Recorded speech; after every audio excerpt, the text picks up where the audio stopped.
मेरे प्रिय छात्रों, गुड मॉर्निंग। हम आज आप लोगों के बीच में चैप्टर अध्याय नंबर 8 त्रिकोणमिति के परिचय के बारे में बात करेंगे। ठीक है ना। आपके 8th चैप्टर में जो दिया गया है, there is perhaps nothing which so occupies the middle position of mathematics as trigonometry. आप देखिए ध्यान से, यानी कि आपके त्रिकोणमिति के अतिरिक्त गणित की कोई ऐसी शाखा नहीं है जो उसकी मध्य स्थिति के स्थान को ले सके, जो त्रिकोणमिति की वो आपकी व्याख्या कर सके। ऐसा मैथमेटिक्स का कोई चैप्टर नहीं है भाई। बच्चों देखो, यानी कि J.F. हर्बर्ट ने आपके पाइथागोरस प्रमेय, पाइथागोरस नामक वैज्ञानिक ने भी पाइथागोरस प्रमेय के बारे में बताया। आप पाइथागोरस प्रमेय के बारे में आप लोगों ने पढ़ा होगा, आप साइन थीटा कॉस थीटा का नाम सुना होगा। आप धीरे धीरे आप आगे इस त्रिकोणमिति चैप्टर के बारे में भी अध्ययन करेंगे। समकोण त्रिभुजों के बारे में आप लोगों ने अध्ययन 9th में किया, कैसे समकोण त्रिभुज बनाए जाते थे। आपका समकोण त्रिभुज में 3 भुजाएं होती थी, एक तो लंब होता था, दूसरा आधार होता था। ये देख लो भाई कैसे आपको मीनार का एग्जाम्पल लेके बताया गया है। ठीक है ना। ये आपका क्या है, ये लंब है ना। आप ध्यान से देखेंगे बच्चों, ये आधार है। ठीक, और ये आपका क्या है, कड़ है। ठीक, ये आपका है।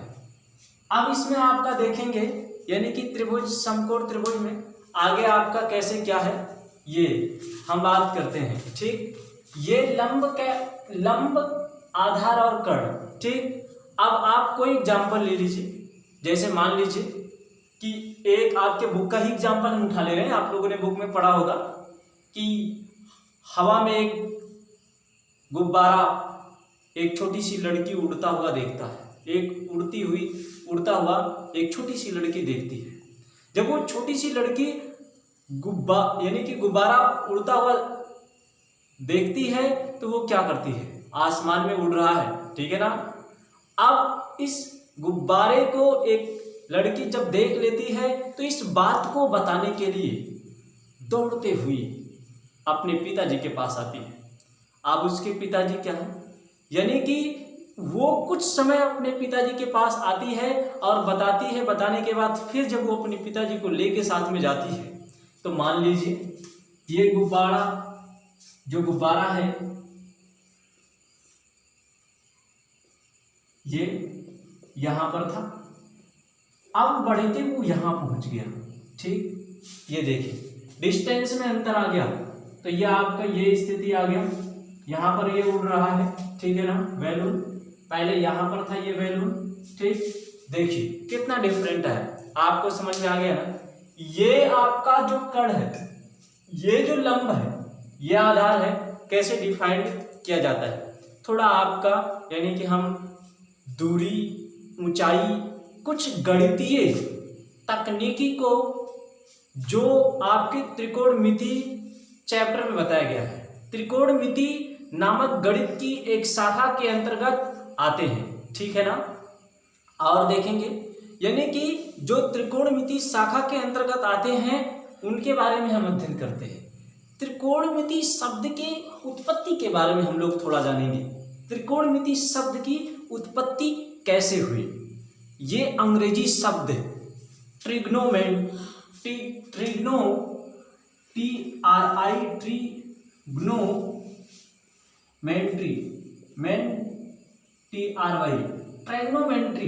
अंग्रेजी शब्द से उत्पत्ति हुई। कौन सी अंग्रेजी शब्द, ये इसकी उत्पत्ति माना जाता है अंग्रेजी शब्द से।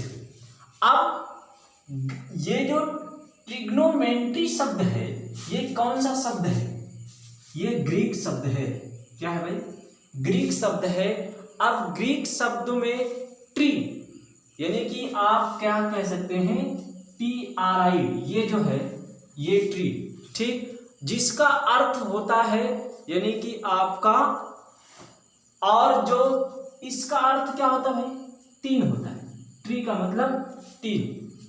और गोन, ये आपका गोन, GON, गोन।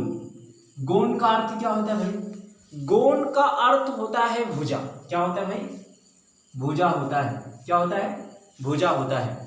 और देखेंगे मेंट्रोन, मेंट्रोन, METRON, मेंट्रोन, इस शब्द का अर्थ क्या होता है? माप करना या मापन करना, माप, सीधा सीधा। ये आप ट्री का मतलब 3, गोन का मतलब भुजा, मेंट्रोन मतलब मापन। ठीक, आप कह सकते हैं कि 3 भुजाओं से घिरी हुई आकृति का जो हम मापन करते हैं उसे क्या कहते हैं भाई? त्रिकोणमिति कहते हैं। क्या कहते हैं? त्रिकोणमिति कहते हैं। आप बहुत से एग्जाम्पल उठा सकते हैं, यानी कि त्रिकोणमिति में एक त्रिभुज की भुजाओं और कोणों के बीच संबंध का हम अध्ययन करते हैं। प्राचीन काल में अगर देखा जाए तो त्रिकोणमिति पर किए गए कार्यों का उल्लेख मिलता है। आप उल्लेख इतिहास में अगर देखते हैं तो मिस्र और बेबीलोन में मिलता है। मिस्र और बेबीलोन में मिलता है। ठीक, ये आपका प्राचीन काल के खगोलविद त्रिकोणमिति का प्रयोग पृथ्वी से तारों, ग्रहों की दूरियां मापन करने में यूज किए जाते थे। ठीक है, आप लोगों को समझ में आ रहा है ना भाई? चलिए आगे बढ़ते हैं। यानी कि आज अगर देखा जाए तो जितने इंजीनियरिंग और भौतिक विज्ञान के साथ साथ और अधिकांश प्रौद्योगिकी क्षेत्रों में जो उन्नति हो रही है, सब जगह त्रिकोणमिति का उपयोग हो रहा है। ठीक है ना? और देखिए, ये समकोण त्रिभुज की भुजाओं के कुछ अनुपातों को उसके न्यून कोणों के सापेक्ष अध्ययन हम करेंगे, जिन्हें हम कोणों के त्रिकोणमिति अनुपात कहते हैं। ठीक है ना भाई? त्रिकोणमिति अनुपात कहते हैं। आप त्रिकोणमिति अनुपात किसे कहते हैं ये आपको समझ में आ गया। त्रिकोणमिति अनुपात के अंतर्गत थोड़ा सा और हम अगर संक्षेप में बात करते हैं तो एक न्यून कोण होता है। आप न्यून कोण किसे कहते हैं? न्यून कोण किसे कहते हैं? जो 0 अंश से ऊपर हो और 90 अंश से कम हो, वो आपका क्या कहलाता है भाई? न्यून कोण कहलाता है। देखो मेरे स्टूडेंट्स, त्रिकोणमिति अनुपातों के बारे में अगर हम संक्षेप में थोड़ा सा बात करते हैं, अभी हमने न्यून कोण की परिभाषा आपको बताया, न्यून कोण किसे कहते हैं। अब आपके समकोण, यानी कि समकोण जो है आपका एक कोण 90 अंश का होता है, एक कोण 90 अंश का होता है, उसमें हम समकोण का अध्ययन करते हैं। समकोण के अंतर्गत आपको हमने समझा देते हैं। देखिए, कोई भी त्रिभुज हो, इस त्रिभुज में एक कोण 90 अंश का हो, ये आपका क्या कहलाएगा? समकोण कहलाएगा। इस त्रिभुज का नाम ABC है। क्या है भाई? इस त्रिभुज का नाम ABC है, तो ये समकोण त्रिभुज कहलाएगा। आप कोण ABC = 90 डिग्री लिख सकते हैं या समकोण लिख सकते हैं। ठीक है ना? यह आपका समकोण हो गया। अब आगे देखते हैं, समकोण त्रिभुज के बारे में आप लोगों ने समझ लिया इसमें कैसे है। अब थोड़ा सा एक शब्द और भी आप लोगों को बता देते हैं, संलग्न भुजा किसे कहते हैं। यानी कि आप त्रिभुज में देखिए, जो आपका AC है, क्या है? AC जो है वो समकोण त्रिभुज का कण है। क्या है? AC समकोण त्रिभुज का कण है। और भुजा जो AB है, ये भुजा क्या है? जो भुजा AB है ये कोण A का भाग है, अतः इसे हम कोण A का संलग्न भुजा कहते हैं। इसे क्या कहते हैं भाई? कोण A का संलग्न भुजा कहते हैं।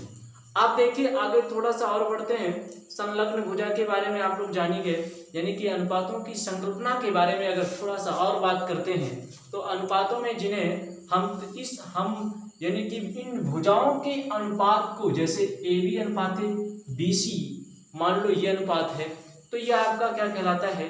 त्रिकोणमिति अनुपात कहलाता है। देख लो कैसे, यानी कि हम लिखते हैं यदि कोण ए का साइन, देखो कोण ए का साइन, कोण ए का जो साइन है वो क्या होगा भाई, कोण ए की सम्मुख भुजा, कोण ए की सम्मुख भुजा। समझ में आ रहा है ना? आप ध्यान से समझेंगे भाई, कोई भी प्रॉब्लम होगा तो बताएंगे।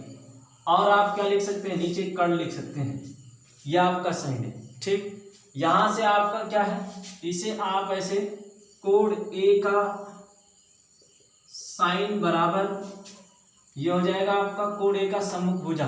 तो सम्मुख भुजा देखिए, सम्मुख भुजा यही है, क्या है, BC अपान AC, ठीक। इसे हम लंब कहते हैं। तो ये आप साइन को आप कैसे, ऐसे कोसाइन होता है, देखिए कोण ए का कोसाइन क्या है, कोसाइन। तो ये क्या हो जाएगा भाई, ये हो जाएगा आपका कोण ए की संलग्न भुजा, कोण ए की क्या भाई, संलग्न भुजा, संलग्न भुजा। देखिए कोण ए की संलग्न यानी कि जो ए से लगा हो, यानी कि ये आधार, ठीक। तो ये हो जाएगा आपका, नीचे कर्ण AC लिखेंगे ऐसे, कोण ए का कोसाइन, ये हो जाएगा आपका क्या, AB बट्टे AC। ये आपको समझ में आया होगा, ठीक है ना? आप नोट करते रहेंगे।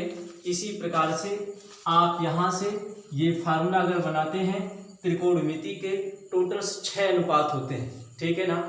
आप देखिए सिंपल तरीके में हम बता दे रहे हैं। ये आपका सीधा सीधा आप लिख सकते हैं, अगर एंगल आप थीटा मानते हैं तो ये हो जाएगा साइन थीटा बराबर लंब बट्टे कर्ण, ठीक।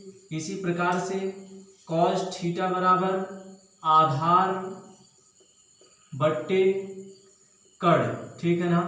इसी प्रकार टेन थीटा बराबर ये हो जाएगा लंब अपान आधार, ठीक।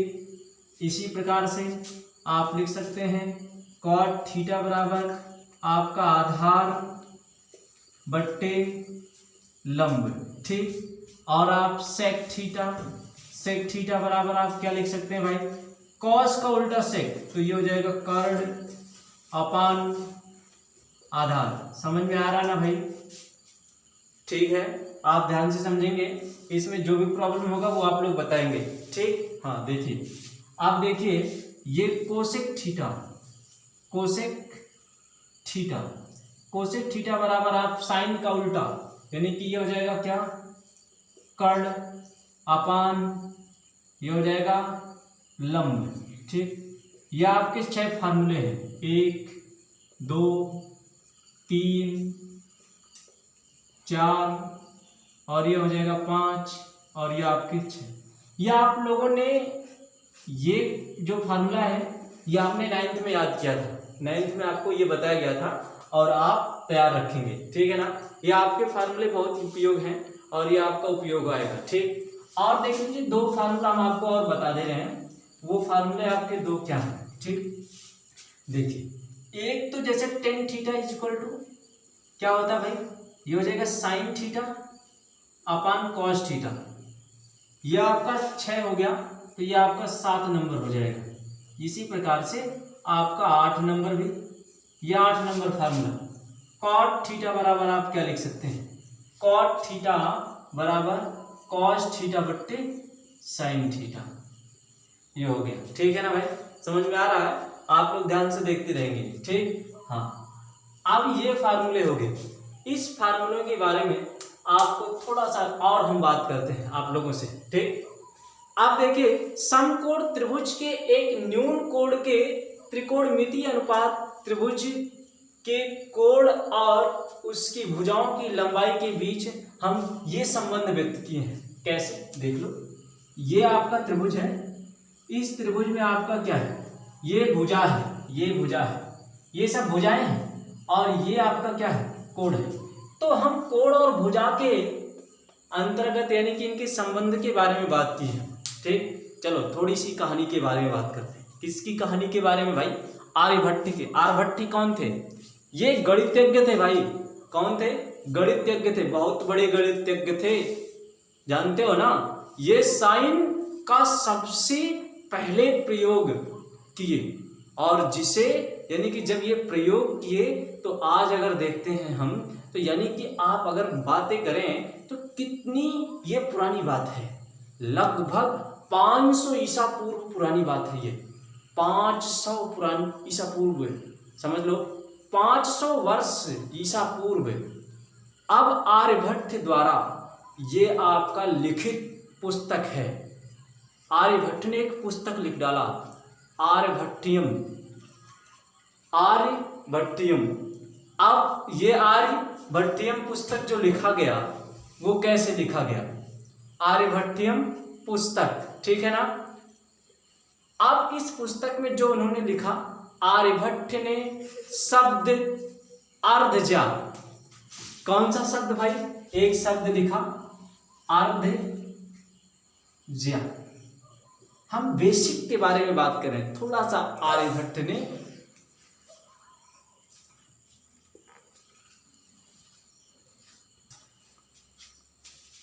अर्धजा के बारे में, अर्धजा के बारे में ये प्रयोग कर डाले। ये प्रयोग जब किए तो अर्धजा से इन्होंने अर्धजीवा को बताया। क्या बताया भाई? अर्धजीवा को बताया। आप देखो जीवा कहाँ होता है? जीवा वृत्त में होता है, आप जानते ही हैं। वृत्त में एक केंद्र होता है, ये ऐसे, ये जीवा है। ये वृत्त में जो ये केंद्र से वृत्त के परिधि पर मिलता है, ये त्रिज्या होता है, ठीक। जीवा जो है ये ए मान लो, ये बी मान लो, ठीक। तो आप लिखेंगे ये ए बी जीवा है। क्या है? ए बी जीवा है। तो जीवा का इन्होंने संक्षिप्त रूप दिया, थोड़ा सा बताया, पूरा नहीं बताया भाई, ठीक। आप ध्यान में रखेंगे, जब इन्होंने पूरा नहीं बताया तो यानी कि इस पुस्तक का यानी कि आर्यभट्टियम का अनुवाद अरबी भाषा में किया गया। किस भाषा में भाई? अरबी भाषा में किया गया। अब देखो, जब अरबी भाषा में किया गया तो शब्द जीवा को यथावत लिखा गया, क्योंकि कोई जब समझा नहीं जीवा क्या है, लिखा गया।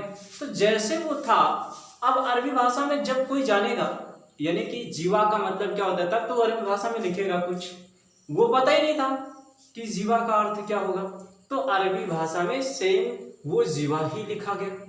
अब शब्द जीवा को साइनस, क्या कहा गया भाई? शब्द जीवा को SINUS साइनस कहा गया। क्या है? शब्द जीवा को साइनस कहा गया, ठीक।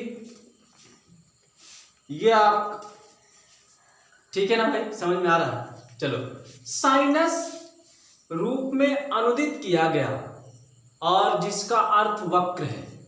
यहां पर इसका अर्थ क्या निकाला गया? वक्र। देखो भाई, वक्र कभी लाइन नहीं होती, यह ऐसे टेढ़ा मेढ़ा रेखा होता है, इसी को हम वक्र कहते हैं, ठीक। समझ में आ रहा है? जब अरबी रूपांतरण में लैटिन में अनुदित हुआ, लैटिन में जब अनुदित हुआ तो इसके बाद तुरंत ये साइनस को साइन बना दिया गया। इसी को क्या बना दिया गया भाई? साइन। ये साइन बना दिया गया। अब इस साइनस का शब्द जो ये साइन शब्द है के रूप में शब्द का आपका साइनस भी पूरे यूरोप में गणितीय पाठ्यक्रम में प्रयोग किया गया। पूरे यूरोप में गणितीय पाठ्यक्रम में ये साइनस से साइन का प्रयोग किया गया। और खगोलविद के एक अंग्रेजी प्रोफेसर थे, कौन थे भाई? एडमंड। क्या नाम था भाई? एडमंड और एडमंड गुटर। क्या है ये कौन से प्रोफेसर थे? ये अंग्रेजी प्रोफेसर थे, ठीक। अब इन्होंने पहले साइन शब्द को संक्षिप्त रूप में बताया। ये साइन शब्द को इन्होंने क्या किया, संक्षिप्त रूप में बता दिया। आप जब संक्षिप्त रूप में बता दिया तो ऐसे कोसाइन को संक्षिप्त रूप में बताया गया, टेंजेंट को संक्षिप्त रूप बताया गया। देख लो भाई, हम भाई कहानी के बारे में बता रहे हैं थोड़ा, ठीक है ना। देखो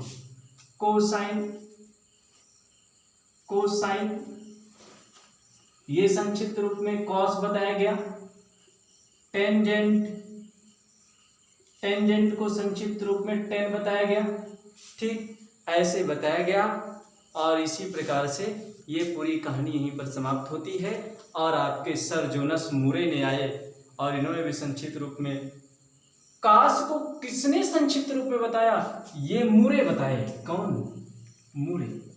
मूरे नामक वैज्ञानिक ने कास को संक्षिप्त रूप में कॉस बताया। ठीक, आगे बात करते हैं भाई, थोड़ा सा आप देख लीजिए और फिर हम आपके भूमिका ये जो आपकी बता रहे हैं, थोड़ा प्रचय दे रहे हैं, इन प्रचय के बारे में अब हम थोड़ा देखेंगे। और यानी कि ये आपका प्रयोग विधि से कैसे, यदि कोण समान बना रहा हो कोई, तो एक कोण के त्रिकोणमितीय अनुपात के मानों में त्रिभुज की भुजाओं के अनुपात के साथ कोई परिवर्तन नहीं होता।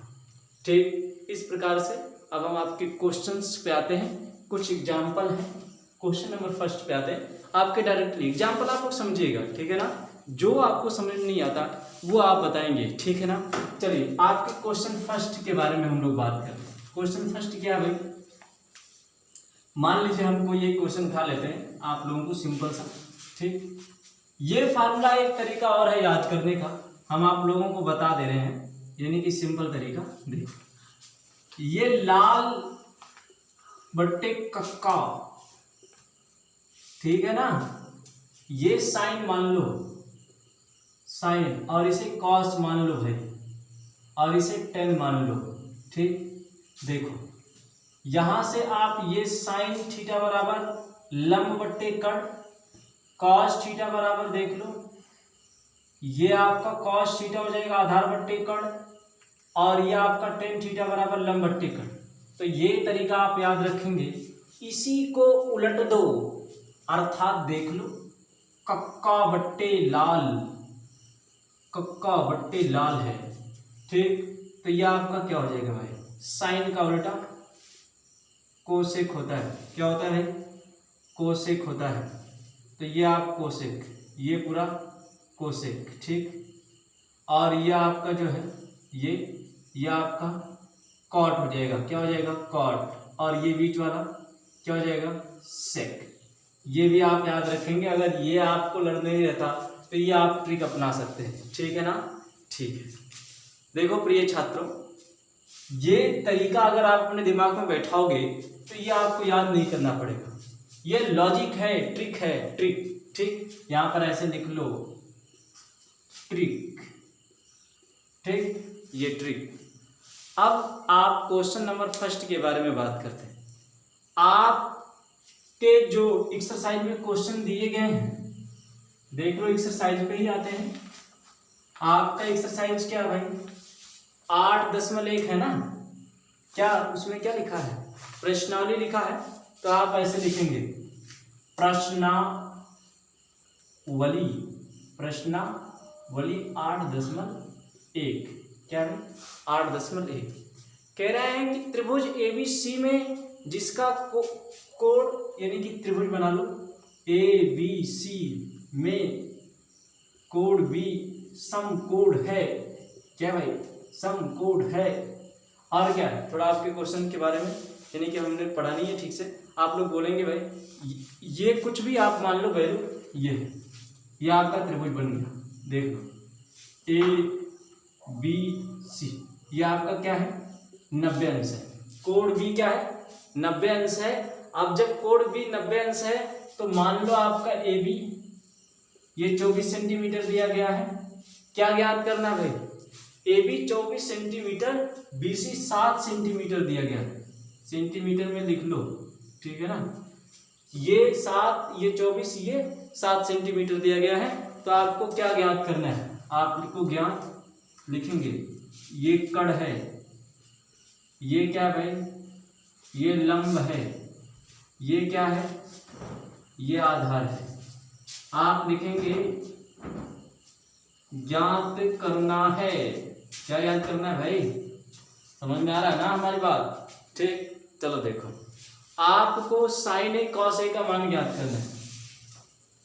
ये साइन ए कॉस ए का मान ज्ञात करना है। ठीक, देखिए ये हो जाएगा आपका sine A is equal to लंब बट्टे कड़। ठीक, देख रहे हो भाई, आपको ये फार्मूला अभी हमने बताया, ये लिखा है। ठीक, आप देखिए लंब यानी कि सबसे पहले आपको ये नहीं पता है, पाइथागोरस प्रमेय के बारे में भी जान लो। पाइथागोरस प्रमेय, चलो यहाँ पर देख लेते हैं। ये फार्मूला मिटा दे भाई, आप लोग तो नोट ही कर लिए होंगे, ठीक है ना। चलो, बड़े मस्त आप लोग हैं भाई। ठीक, ध्यान से आप लोग समझते तो हैं, जो नहीं आता वो पूछते तो हैं। ठीक, देखो अब आपका क्या है, बड़ा आनंद आ रहा है। ठीक, चलो ये क्या है आपका पाइथागोरस प्रमेय, यहां लिखोगे पाइथागोरस प्रमेय, आप लोग इसे भी याद कर लोगे भाई। पाइथागोरस प्रमेय बराबर कर्ण का स्क्वायर बराबर लंब का स्क्वायर प्लस आधार का स्क्वायर। ठीक, ये फार्मूला है भाई, क्या है, सूत्र है। ये क्या है, सूत्र है, आप अपने दिमाग में बैठा लोगे। ठीक, ठीक है, देखो आपका दिया गया है, आप लिख लो लंब बराबर क्या है भाई, 7 है। आधार क्या है, आधार आपका क्या है भाई, 24 सेंटीमीटर है, सेंटीमीटर लिख लो। ये कर्ण ज्ञात करना है, तो आप लिखेंगे कर्ण ज्ञात करना है, तो ये कर्ण फार्मूले में रखेंगे। ठीक, आप ऐसे लिखेंगे मान सूत्र में रखने पर। ठीक, ये हो जाएगा कर्ण का स्क्वायर बराबर, कर्ण का स्क्वायर बराबर क्या है, ये हो जाएगा 7 का स्क्वायर प्लस 24 का स्क्वायर। ठीक भाई, 7 सते कितना होता है, 49 होता है। क्या होता है भाई, 7 सते कितना होता है भाई, 49 होता है। अब देखो 7 सते 49, 24 गुणे 24 करो भाई, देखो कितना आएगा, 24 गुणे 24 करोगे तो 576 आएगा। कितना है देख लो, ये हो जाएगा 49 प्लस 576, दोनों जोड़ दो, कर्ण का स्क्वायर बराबर हो जाएगा, कर्ण का स्क्वायर बराबर 9 5, ये हो जाएगा 15 के 5, 7 4 11, 1 12 के 2, 1 बचा 5 1 6, 625, 625 का वर्गमूल। ये ऐसे आप निकालोगे वर्गमूल, कर्ण बराबर अंडर रूट 625। आप लोगों ने बहुत से वर्गमूल निकाले, 625 का वर्गमूल 25 होता है। ठीक है ना, आप देखिए यहाँ से फिर से देख लो भाई, प्रश्नावली का आप ध्यान में रखेंगे, पहला क्वेश्चन है।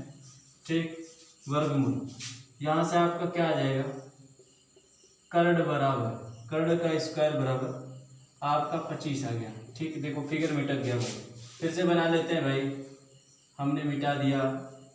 लंब आपका दिया था कितना है, 7 सेंटीमीटर, आधार दिया था आपका 24 सेंटीमीटर, कितना 24 सेंटीमीटर, सेंटीमीटर भी लिख लो। ठीक, कर्ण हो गया, ABC नाम था, नाम लिख लो। ठीक, देखिए हल कर रहे हैं, ध्यान से देखोगे। ठीक, अब ये कर्ण आपका 25 सेंटीमीटर हो गया, आपको क्या क्या याद करना था, साइन ए का मान ज्ञात करना था। साइन ए बराबर लंब बट्टे कर्ण होता है। ठीक, तो ये साइन ए का मान आ गया, लंब का मान कितना हो गया 7 है, कर्ण का मान 25 है, ये आपका आंसर हो गया बाबू। ठीक है ना, अब देखो कॉस ए का मान ज्ञात करना है। कॉस ए बराबर क्या होता है भाई, आधार बट्टे कर्ण होता है। आधार का मान क्या है 24 है, और कर्ण का मान क्या है भाई 25। ये आपका cos A का मान आ गया, cos A का मान 24/25 हो गया। ये भी नोट कर लो भाई, ठीक है ना। आपको समझ में आ गया ना। चलो आज अब यहीं पर फिर आप अगले दिन आपके एक्सरसाइज पे मिलते हैं, ठीक।